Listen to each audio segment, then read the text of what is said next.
Okay, so you've probably seen the headlines coming out of Vancouver about that terrible incident at the Lepu Festival. Yeah, really shocking news. Absolutely.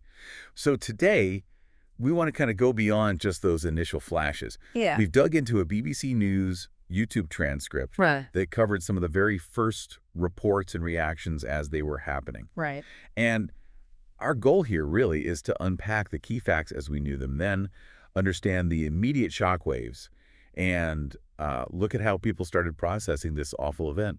It's quite something how quickly a local celebration turns into, well, a national, even global story. Exactly. And that early BBC report, it gives you that raw, unfiltered feel, doesn't it? The initial Mhm. confusion and shock. It really It does. makes you wonder, beyond just how fast news travels now, what does it actually mean when something like this, a community event, gets broadcast worldwide so quickly?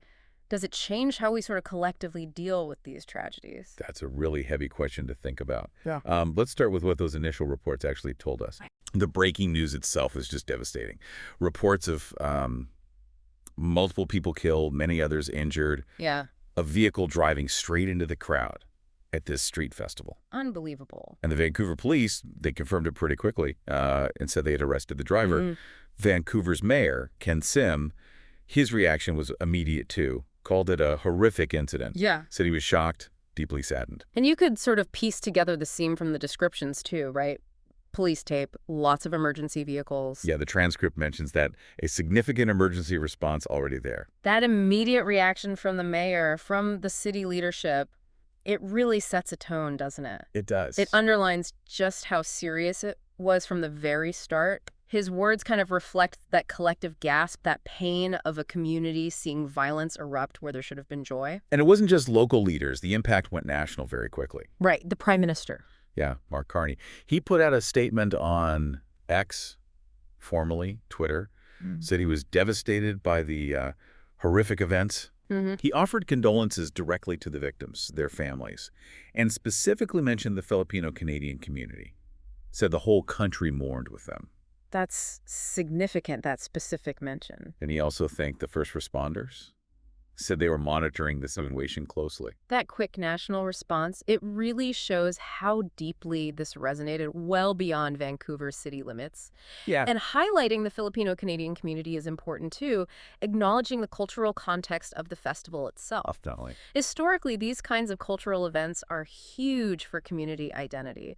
So when something violates that space, the impact is, well, it's profound. It hits that collective sense of belonging, Interestingly, Jagmeet Singh, the NDP leader, he was actually at the festival earlier that day. Oh, wow, really? Before it happened? Yeah, before the incident.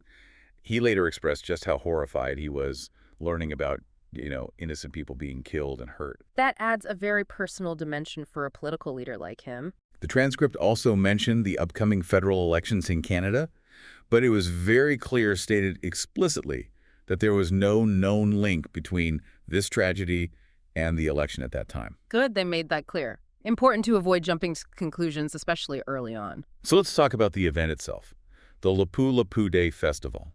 For people who might not know, what is it exactly? Well, the transcript describes it as one of the biggest events for Filipinos, not just in the Philippines, but like celebrated globally in diaspora communities. Okay. And this was Vancouver's second annual one, so still relatively new there. And the atmosphere before this happened? Pure celebration, it sounds like. Showcasing Filipino culture, Yeah. Music, food stalls everywhere. They even had a parade planned.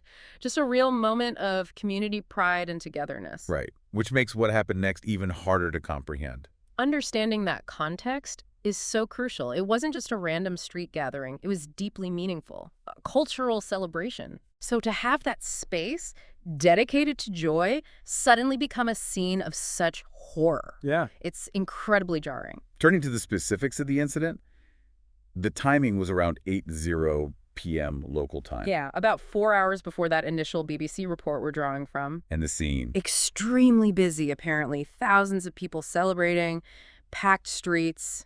And there was an eyewitness account mentioned. Yes, someone saw a black car driving erratically nearby just moments before it, well, the report says it plowed into crowds. Ah, that's chilling. That description, erratic driving, it immediately raises questions, of course. But again, vital not to speculate before the investigation gives us facts. The BBC correspondent on scene, he acknowledged that there were graphic images circulating online, Common these days, unfortunately. but said they were too disturbing to show on air.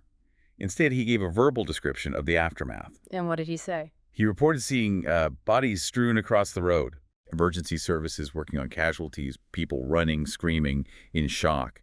And he mentioned seeing the crumpled front end of a black vehicle, believed to be a black SUV. Even without the pictures, that description, bodies strewn, Yeah. it paints a horrific, chaotic picture. It really conveys the sheer violence and suddenness of it all. Just awful. Leaves no doubt about the human cost. Then law enforcement gave an update fairly quickly. Right, the police statement. Confirmed the time, around 8:14 p.m. on April 26th, and the location near East 43rd Avenue and Fraser Street. Okay. They also announced the arrest. A 30-year-old man from Vancouver, arrested right there at the scene, So a local man. apparently. And the investigation's being led by the Vancouver Police Department's Major Crime Section. Makes sense. High profile, multiple fatalities. And the transcript specifically notes that police will be, quote, keen to question the suspect about motivation. That's the million-dollar question, isn't it? Motive. Understanding the why behind such an act is always central in these investigations. The swift arrest is one thing, but figuring out the reason, that's critical. Meanwhile, the political reactions kept coming in. Yeah, you mentioned the Prime Minister earlier. Right, and the transcript noted condemnation from across the political divide. Yeah. Just widespread shock. A unifying moment in grief, sadly. The local mayor, Ken Sim, he reiterated his description of the scene as horrific. Understandable. And while that initial report didn't have, like, exact final numbers for kills and injured. Still too early then, probably. Yeah, but the police did acknowledge multiple casualties. Which is police speak for, this is serious. Exactly.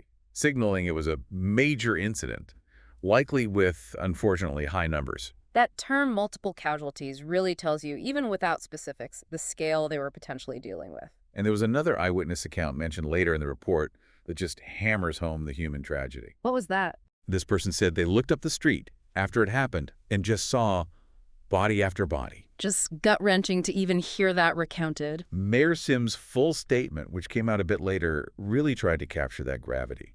He repeated he was shocked and deeply saddened, confirmed fatalities and multiple injuries explicitly, and his thoughts were with everyone affected, and again, specifically with Vancouver's Filipino community, doing what he called an incredibly difficult time. Right. And he talked about the challenge ahead, the community having to pick up the pieces and deal with the aftermath. That phrase, pick up the pieces, it really speaks volumes, doesn't it? It does. It acknowledges the long road ahead. Healing, recovery, trying to make sense of it all. It's not just about the immediate shock, it's about the lasting impact on the community, especially, as he rightly notes, the Filipino-Canadian community whose celebration was so tragically violated.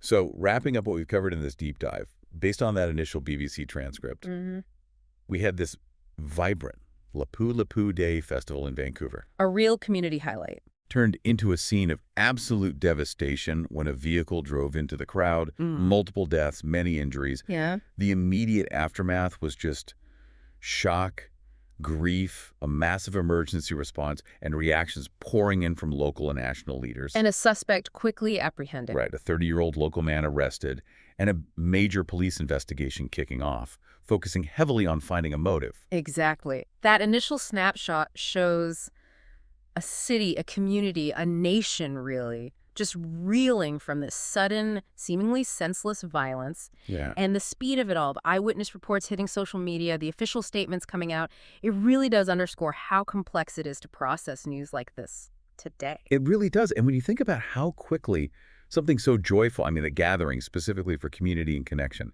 how quickly that can turn into just unimaginable tragedy, it makes you pause, doesn't it? For sure. It really forces you to think about, well, maybe the vulnerability of our public spaces, the places we just assume are safe for gathering. And maybe even more than that, it highlights the incredible strength and the absolute necessity of community resilience when something this profound happens, how people have to come together after.